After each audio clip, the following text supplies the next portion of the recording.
হ্যাঁ বন্ধু। আরে বন্ধু, তুই বিদেশ থেকে কবে আলু? আরে বন্ধু, গতকালকে আসছি। আজকে শুনলাম বলে তুই বিয়ে করছু, না পারে আজকে তোর হাতে একটু দেখা করবে আসলাম। খুব ভালো করছু। আর তুই আগে বয়, তোর হাতে কতদিন ধরে আলাপ করি না রে।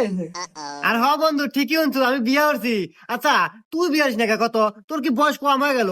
বুড়ো হয়ে যাইতেছু। আচ্ছা, বিয়ে হবো কবে? কত নাকি কোনো সমস্যা? না রে দোস্ত, সমস্যা কিছুই না, আমার এই মনে কষ্ট আছে। শোন, আমি বিদেশ যাওয়ার আগে একটা মেয়ের সাথে আমার সম্পর্ক হয়েছিল, তার সাথে আমার সবকিছু হয়ে গেছে। তারপরে ওই মেয়েটা আমাকে আলু মালু বুঝে বিদেশ পাঠাইলো। বিদেশ যায়া কামাই গাজি করছি আর অক দিছি। ও একবারে সবকিছু আমার টিয়া পয়সা খায়া দোস্ত আর এক ছেলে বিয়ে হয়ে নিয়ে ঘর সংসার করতেছে।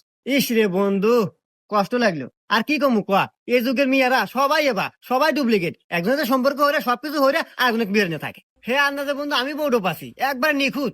লাখে দুটো পাওয়া যাবে কিনা সন্দেহ। চাঁদের গায়ে কলম আছে, আমার বইয়ে